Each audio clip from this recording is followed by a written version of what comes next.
Shalom, ani Jayson. Hi. Hello, hi.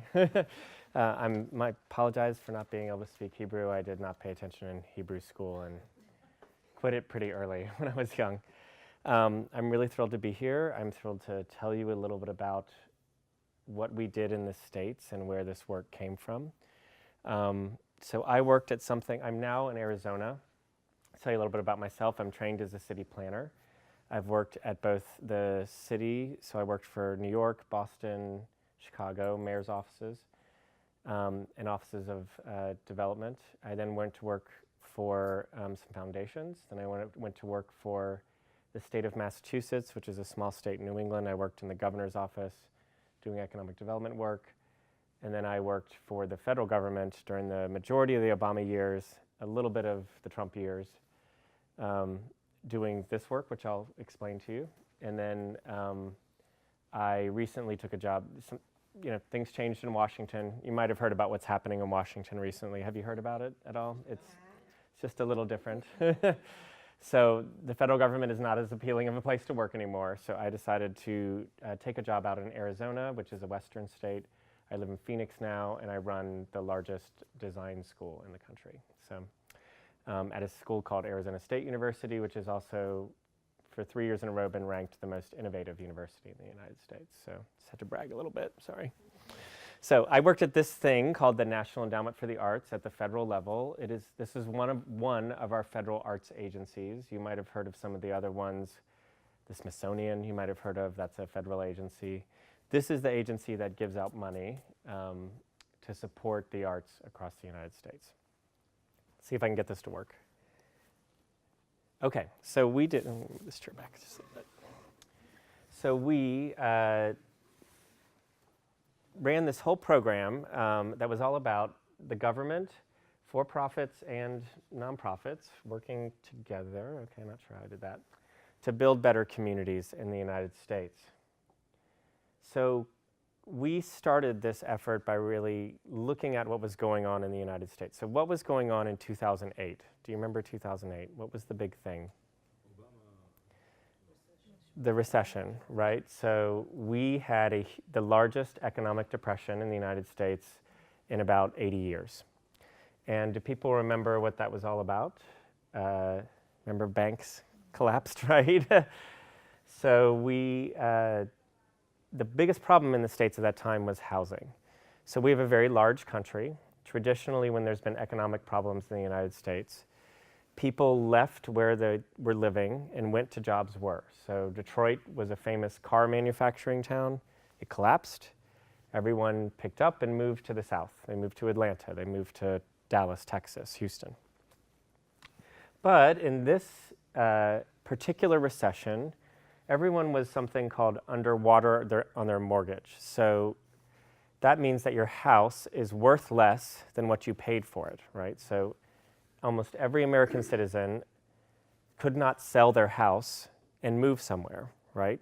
So it was a different kind of recession. So 18 federal agencies came together and said, we have formed something called the Place-Based Initiatives. We made it up, right? And said, we have to work together to help people where they are right now, which was a different way of working for us. So we wanted to help communities where people were and to make them better. So we started that conversation at the agency I was at by looking at this study that was done by a foundation called the Knight Foundation. And that study asked 40,000 Americans, why do you love living where you live? Right, like why do you love it? So what do you think the reasons are that Americans said they love living somewhere? Education, work, community, what else? People. The people, yes. What else? The view. The view, yeah. The neighbors. The neighbors. Economy. The economy. It's been interesting to be here in Israel. You guys say community and people a lot more than Americans do, so which is interesting. So I've talked to a lot of mayors, a lot of leaders all across the country, and this is the majority of the answers we get when I ask this question. Jobs, transit, a lot of people sit in traffic in America. Safety is a big deal in America, the environment, the quality of the schools and businesses. None of these are in the top 3 of why Americans actually said that they like living somewhere, love living somewhere. The number 1 reason was things to do, social offerings. Number 1 reason why people love living somewhere. Number 2 reason was openness, feeling accepted, right? We have a very diverse society. People want to feel safe and that they're in a place where they are accepted by other people around them. And the third, and this was a surprise to us, was the beauty of a place. How many conversations do you have about beauty? Right? It's actually something people really care about, right? And it is actually a social justice issue. If you don't believe me, you can read On Beauty and Being Just by Elaine Scarry, which is a really important book. People deserve beauty. People of all socioeconomic classes deserve beauty. And they actually care about it. So, in America, most of the economic development and social welfare conversations are about this. And it never includes this, right? Never includes the stuff about the place and about the arts. So what we tried to do at our agency was to just get it in line with the other conversations, right? So that is not this. This is wrong. Lo. So, look, I'm learning words. I remember words. So we had horrible race riots and an uprising in Baltimore of African Americans. And people started to say the arts are going to be the thing that are going to solve it, right? Placemaking is the way to solve this. No. That is saying this, right? No, it's this. Do you understand the difference? Yeah. Right? You have to think about many things at once. But if you're not using this as one of the tools, you're leaving something out, right? Speaking of made-up terms, we decided that we needed to make up a term to sort of frame, to allow people to understand what we meant by what it means to work with creative people, and by arts I mean artists, designers, people who are in your community, who represent the culture of that community. It might be someone who makes a very traditional food in your community. It might be someone who does a very traditional kind of religious ceremony that's meaningful to your community. There's lots of kinds of creativity, right? There's dance, there's singing, not just a painting on a wall, right? So we decided to call that creative placemaking. So I'll get this slide and you can get it translated. So at the most basic level, there's 4 things that when you're talking about working with creative people that it can do for your work, right, on a day-to-day basis. We know that if you do create a creative place, it will strengthen economic development. There's lots of proof that, you know, if you build a small theater, people will come and spend money at the theater, they'll eat at the restaurant, the theater will spend money getting their clothes dry cleaned at the local dry cleaners. It has economic benefits. A really important thing, I think, for your work is that this work also seeds civic engagement. I think this is a lot of your work, and by that I mean getting people to come together and to talk, right? If you're doing it over something creative, it can bring people together in a way and help people understand each other in ways that we don't typically find ourselves in. It's not just a conversation. If you're doing a creative process together, an art project together, you can find understanding in each other in different ways, which we need a lot of in America right now. We've got a lot of problems. So it also helps build resiliency. So we found, I use the example of, people hear of Hurricane Sandy?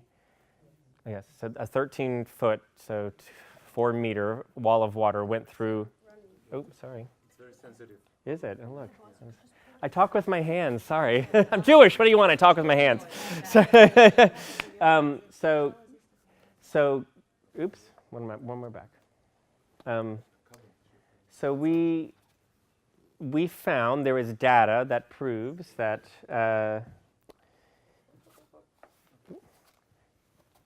after Hurricane Sandy, so a 4-meter wall of water went through lower New York, lower Manhattan. It was awful.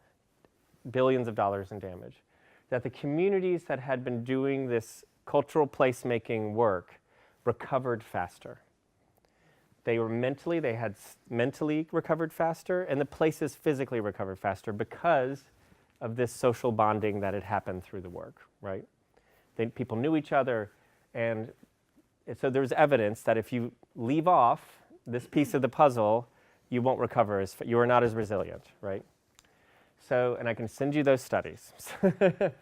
And we also know that culture makes life better, right? I mean, who wants to live life without music? I'm not going to be your friend if you don't like music. So, Can you just... sure. Yeah, you want to translate? Last slide with lots of words, I promise. So what does this work look like, right? How do you do it? I will show lots of examples. So there's basically 4 ways that this work works. The first is anchoring. So if you create a creative space in a neighborhood, right? A place where people are going to go do creative work, a museum, a theater, a community arts center, community center, that becomes an anchor in the neighborhood, sort of like something you drop, but also becomes a place where many people come together. Okay. Right? Yeah. So there's activating, right? So remember how I said the second thing, that the number one thing Americans want are things to do? Well, this is things to do, right? Like I get to go out and see a performance. I come into a public space together and hang out with other people to eat food and do things. There's lots of examples of that kind of work. There's what we call fixing, which is the physical improvement of the space, right? So benches, grass, shade. Shade is very important here, right? You know, making it more beautiful. Remember, the number 3 thing that people care about is a place being beautiful. It actually matters to people. That's what this work is, another way you do it. And then something that I think you guys do a lot of that you probably don't think of ever working with a creative person for is community planning. So you're here, yes. She's doing a lot of work working with community members, hearing their stories.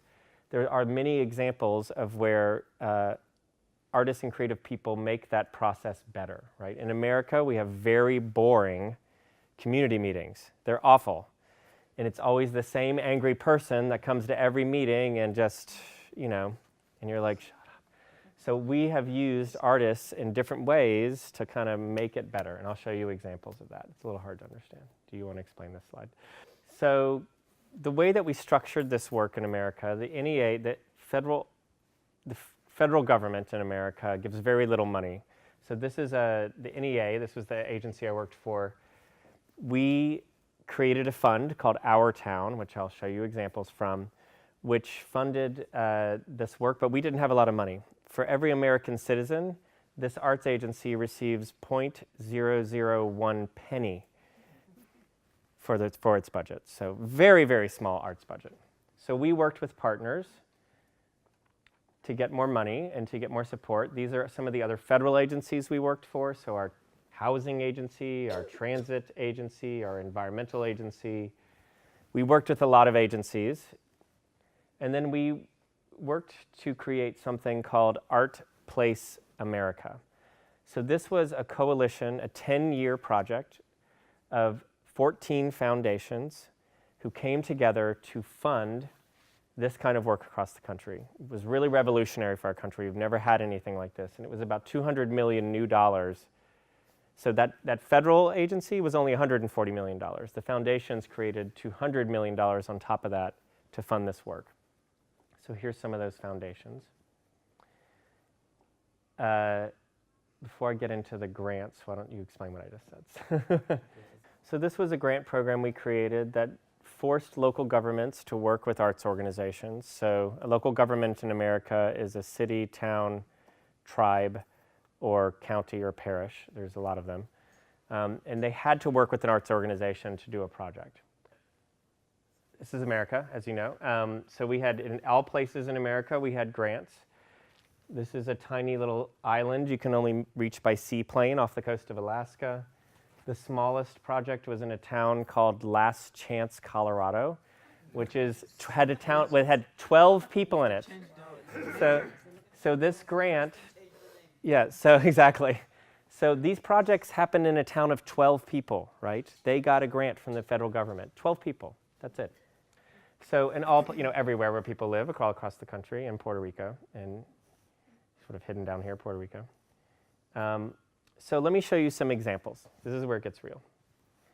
So this is a public meeting outside about the future of a light rail line through a community. This is a community member. They have a chalkboard up. This says how urban planning shapes communities. They have a map of the community. This was all planned by artists and creative people, and people came up and wrote down on the chalkboard what they thought, and this is some data collection going on. It's a public meeting. This is a public meeting about the future of a highway line, so a future road. These are people acting out in dance what they hope happens on a future highway. So this is a public meeting collecting data for a transit agency where people are acting out in dance what they think should happen. So this is a partnership with a dance organization. This seems a lot more interesting to me than most of the public meetings I go to, right? So here's one. Okay. Here's one in Japantown in Los Angeles. Here, the artists had collected stories from the community and put them up on the walls to help tell the story of the community, represent it visually, and then people came together for a community meeting about it. This is part of that same Japantown project. This is a screen. It would ask you questions. I hope for my community it becomes whatever. You stepped on the ground. For God's sakes. You stepped on the ground. It would say, step here if you want to say yes, step here if you want to say no. And it was a fun way to get people to collect data. So it was an expensive way. They're thinking about the method they're still using. Yeah. That's questionnaires are over. So some anchor projects. This is Bethlehem, Pennsylvania. So this was a steel making town. This is a former steel factory. It closed. This is where the steel for the Empire State Building and the Statue of Liberty was made. So they closed it. This is a town of about 80,000 people. And now they are slowly reconverting this site. So this destroyed the town economically. There was nothing left. So they're now converting this site into an art site. So they have a performing arts center here, a Levine Pavilion. I'm sure the Levines fund here in Israel also. And facing that pavilion is this new building, which is a film center and performance space. They also built moved their public radio and TV station here onto the site. So they're just kind of pulling things together. And this site has a music festival on it that attracts 2 million people. This is a town of 80,000 people that attracts 2 million people. So the n.e.a. funded, this is a, 20 foot, so about 4 meter high piece of public art that has the names of the buildings that were built up the side of it, and then it also lights on fire. So you guys know how hard it is to get things approved through a government. Imagine trying to get something that lights on fire approved, and you have some idea of the ambition of this community. So a really interesting example of taking what was seen as something that could, it's never going to be anything again, and using the arts to completely reinvent it. This is a project probably in a similar community to many communities you work in. So this is a migrant community of a Mexican migrant worker. They pick strawberries in Northern California. They had no public space, nowhere to gather. It was horrible there. It's all, you can see very low income housing. So this organization worked with the community to build, we saw some projects like this yesterday, to build a public space where they could hang out. Very inexpensive. None of this cost a lot. But what was special about this is that they also trained the women.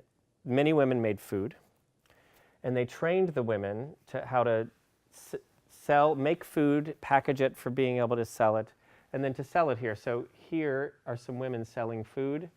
There's some spaces you can't see here, which are they built spots specifically where women could come and sell food as a way for them to make money. So it wasn't just build the space. It was also work with the humans to help train them on what they needed to do to be able to actually sell the food, and then provide the space for them to do that too. It wasn't just a hangout space. This is also a jobs effort, right?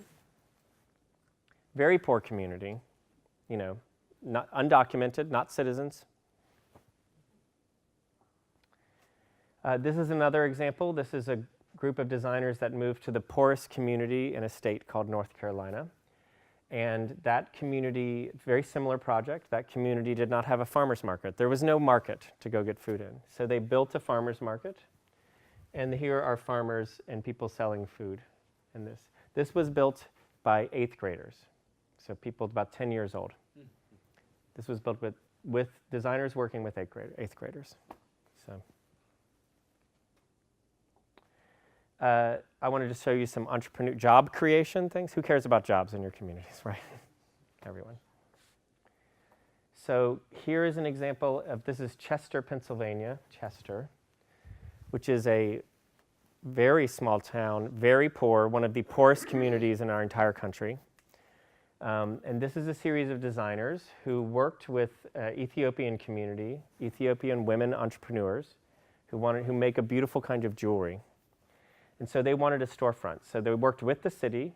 The designers built them a storefront and then worked with the city kind of economic development people to get this open and let the women entrepreneurs start selling out of it. So the creative people built a beautiful storefront, right? We have indigenous tribal communities that there's about 437 tribes within the United States borders. They own their own land, right? They are occupied in some way. They have their own governments in their own ways. In the state that I live in Arizona, a third of that state is the Navajo Nation that lives within our state. They are the poorest. They have the most number of problems with drugs and alcohol, all the same things, right? It's bad. So recognizing that, there was a group of designers called Catapult Design who wanted to help with that situation. So how many, if you already heard this before, you know this answer, so don't say it, but how many years do you think it takes to get a business license to be able to officially, legally open a business on the Navajo Nation? How many years do you think Lifetime. Years? 5. Yeah. Just guess, how many years? 5. More than 5. Not 10, so 7. 7 years. How do you do economic development if to legally open a business, it takes 7 years? So these group of designers used their design process to get in and to try to change those laws, right? So yes, exactly. But it took creative people coming in and doing this. So they created this website also to give examples of people who had done it. And they're actually now going and physically opening spaces on the tribe. And to give you a sense of how big this place is, you can drive 3 hours to get to a grocery store and how under-resourced it is. It is gigantic. It is, the Navajo tribe land is probably 20 times the size of Israel, right? It's gigantic. And it's very under-resourced. So they're going to literally open centers to help people open businesses there. So this is another example of a tribal project. So many tribes, one of their main ways that they make money is by selling art, right? They sell pots, they sell jewelry. It is a very big thing with the American tribes. Very big thing. So because this is a tribe in South Dakota, even bigger, right? Even further distances. And because they didn't have an easy way to get resources to the artists, they created a bus. So you go on this bus, and there's all kinds of resources that help you figure out, it's a mobile entrepreneurship bus, right? Like it helps you figure out how to get resources, figure out how to promote your business that you can get on there. So there's all kinds of people, they go to them, right? They drive around to them and don't expect people to come to drive 3 hours to get resources. So this was a big deal. Nothing like this had ever happened. So I'll just show you some kind of activating projects. This is another bus project. So in America, there are more black people in America in prison now than there were enslaved during slavery. Let that sink in. In America, we have more black people in our prisons than were ever enslaved in slavery in our country. So we have a huge problem with our penal system in America. And when you leave jail, you were given $40 and a kick in the butt and said, good luck. No resources, nowhere to find housing, nowhere to find, if you don't have family, you're going to end up right back in jail, right? $40. So this designer, Deanna Van Buren, decided to work with women prisoners and to create a bus, it doesn't exist yet, that will pull up to when women are getting out of jail and give them resources, right? You walk onto the bus and I'll help you find housing, I'll help you find a job, right? So that, great idea. What? The government doesn't give special programs for them? It's America. No. No, it's bad. So, she's funded partially by government work, so we're trying to figure out some of this stuff, but it's really bad. So this is another example of an activating project, a little more fun, a little less dire. So this is a self-trained artist. He was a machinist. He worked on cars. And he built in his front yard these whirligigs, so they twirl in the wind, right? This is it's 200 feet high. I'm not sure how many meters that is. This is very, very tall. When he passed away, he lives in a small tobacco town. So this is Wilson, North Carolina. The town was very economically depressed because people don't smoke as much in America anymore. And so these are all tobacco drying sheds. So when you pick tobacco, you have to dry it. And they were all empty. And so the city of Wilson moved those whirligigs, restored them, and started putting them in this park in the middle. And as soon as the first one of these went in, every single one of these warehouses sold. And they now have breweries and housing and every single business around this park now, just by putting in this art, has become sold.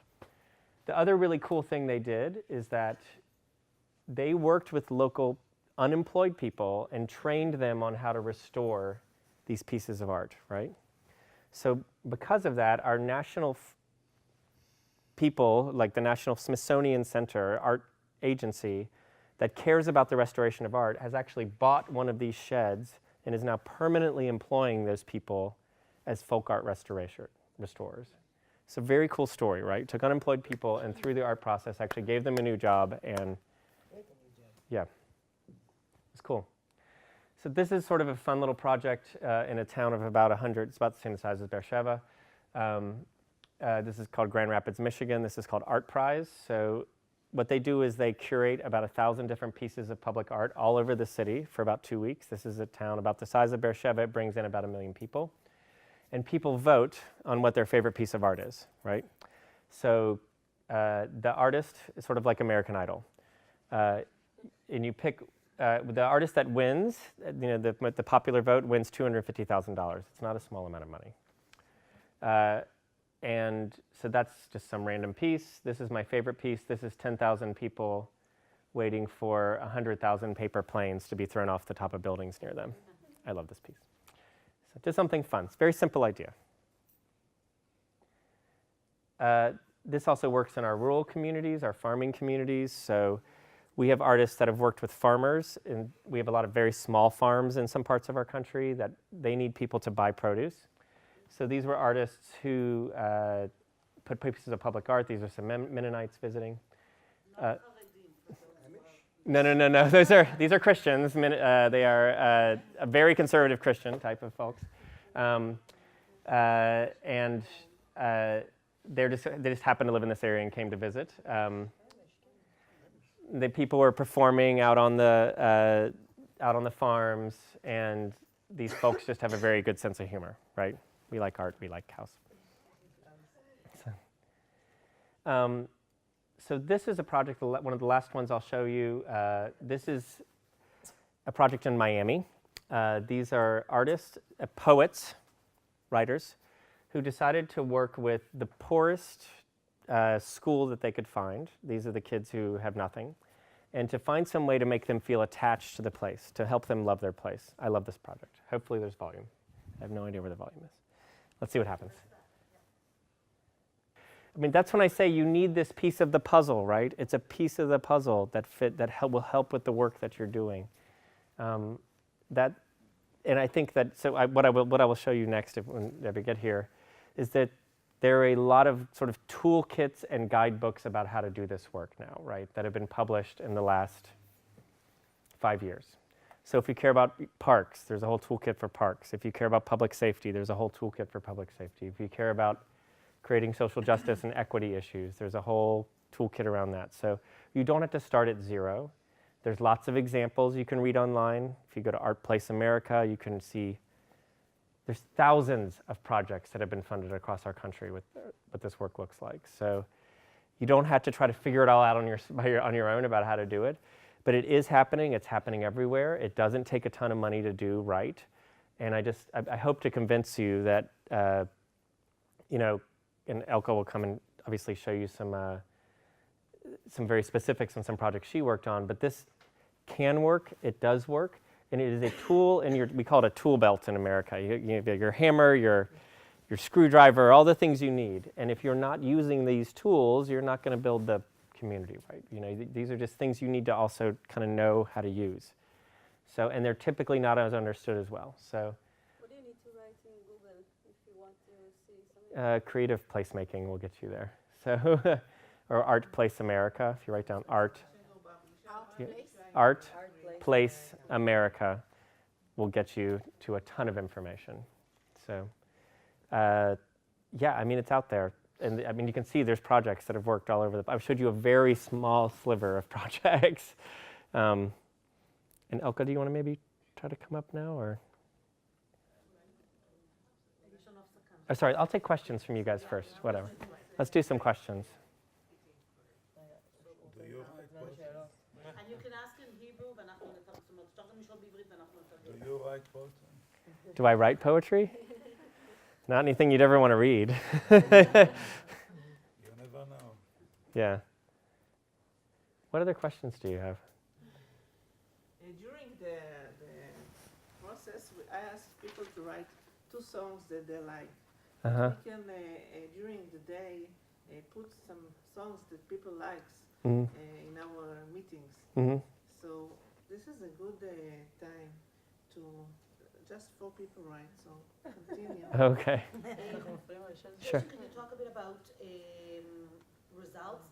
Because the idea is to make these communities a better place to live. Yes. Is there a way to check with the people that now they feel that it's a better place to live, or what are the outcomes? How do you Yeah. test it? So measurement is a big deal in any kind of field. You want to see results. So typically in America, we measure things that don't actually show what the real results are. So we'll say we opened, 7 new units of affordable housing. Well, who's living there? Are their lives better because they're there?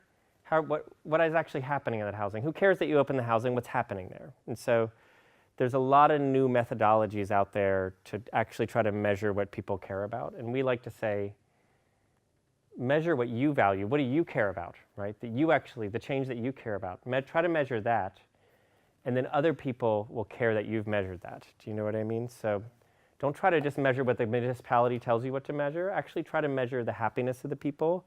Did their lives improve in some way? You could do that through surveys, small, simple surveys. You can do that through, what? You ask them? Like with the kids, with the 4 kids and Yes, so that they built in, each of these projects were required to build in a measurement process, right? But they told us what they wanted to measure. We didn't say, we're a big country. The federal government can't say, we know what your community needs. They had to tell us what they needed. So if that project, like take the police project with the poetry, they were trying to reduce crime. Well, go look at your crime measures, right? But don't just look at the typical crime measures, how many crimes happened. Actually go in the community and ask people if they feel more safe, right? Like go the next step to actually get to the human side of the measurement, because that's where we always forget to do, and it's a problem. So, huge problem. We judge where we give our money out in our country based on measures that are meaningless for what's actually going on in the place. It makes us all crazy. So. It makes a lot of sense what you're saying. I think in social work and social welfare, we're more or less, we say we're attuned to these values, and we try to be, and I think we should be much more. But I could see a picture where communities have a lot of hate inside of them, and the hate can come out in an artistic way, a very creative way, but it can be counterproductive in that sense. Mhm. Fostering more. Okay. And the judgment process of evaluating what to fund and what not to fund is very critical here, Mhm. and may be very subjective. On the one hand, you want to encourage the community to voice its voice. Mhm. On the other hand, you want to sort of guide, without a paternalistic way, but guide them into more humanistic, what we're trying to, Yep. what you're saying here. You see that So I as s- an issue, and how do you overcome and work through those kind of things? I see that as your all's job if you're working with a creative person, right? Is to make sure the conversation with the community gets shaped in the way that's healthy and going forward. Because that's what you do, right? That's what you guys work with creative. So if you're working with an artist on a project, don't expect the artist to have your skill set, right? But that's where the partnership is so important, right? So on an average number of partners on one of these grants was 15 organizations. These are not easy. This is not easy. You're not in this because this work is easy, right? Is your you just go to work every day like, ooh, it's going to be such a breeze today, right? You know, like easy. No, because You know. the money. Yeah, exactly, right? So we looked for strong partnerships, right? So are the arts folks at the table, by that we mean, are they working together with this, if it's a project that would be in your purview, are you guys there, right? Is that person there partnering with them? Have they had a conversation before we're giving money out to make sure that this is going to work, right? And so, you know, we would see that it would be there would be the government agency, there'd be the artist, there'd be the, you know, if it was a health project, there'd be the hospital, there'd be the, you know, local doctors. There would also be community members that were on board on the project. So you have to get people around a table to make this work happen. It doesn't. There's no one single person who can make these things happen effectively. So the dialogic process is very, very critical. Yeah, and I mean, it starts with just starting a conversation with folks and saying, hey, what could we do together? How could this... So American placemaking emerged in the 1970s as a response to something we had called urban renewal, which is where a federal program, it was a racist federal program, that called for literally clearing an entire neighborhood, every single building torn down, and rebuilding new kinds of housing for new people to come in. Terrible program, created all kinds of problems in our American communities.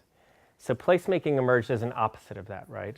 You know, people trying to say, no, this is a good community that's here. We can rebuild with the buildings that are here. You know, we can help the people that are here and create a more diverse and safe place for everyone. So that work also, you know, kind of fell apart in the 80s and 90s in America, right? The kind of placemaking work came as a wave in the 70s, and then in the 80s and 90s, there was a huge amount of federal disinvestment in communities again. So this wave was when we kind of responded again to that because we had this economic crisis. And so we kind of peaked with a bunch of money and interest, and I think we will kind of, it's like a pendulum swing, right? You know, like sometimes everybody comes together and does the work the right way. And, you know, like I feel like you guys are swinging this way, right? You've got funders, you've got attention, you've got people who are starting to care about this. It means you need to jump on the train, right? Because it's swinging this way, it's time to jump on the train because there'll be money and attention and a way to do the work the good way. But it will swing back. Don't give up, right? It's always a hamster wheel, you know? It will come back again, but you're smarter because you've tried to do it, right? So when it comes back, so we're kind of swinging back this way a little bit right now in America. There's a lot more federal disinvestment. People are pulling away from this work, you know. So what we're trying to do right now is to just make sure that when the swing comes back, we're smarter about it, right? That we've learned what we had to learn from it. So we're producing a lot of papers and talking about it, creating networks of people that know how to do it, with the hope that it will continue, but we know there's going to be less money and less support. So, and that it is, this happens in every place in the world, every single place in the world, the pendulum swing. So there's nothing unique or special about Israel versus America on that, you know.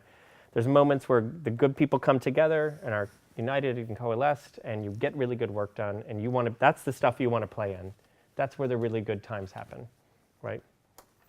So that's my opinion on how it works. So, okay, let's see if I can, your PowerPoint's on here. Any other questions?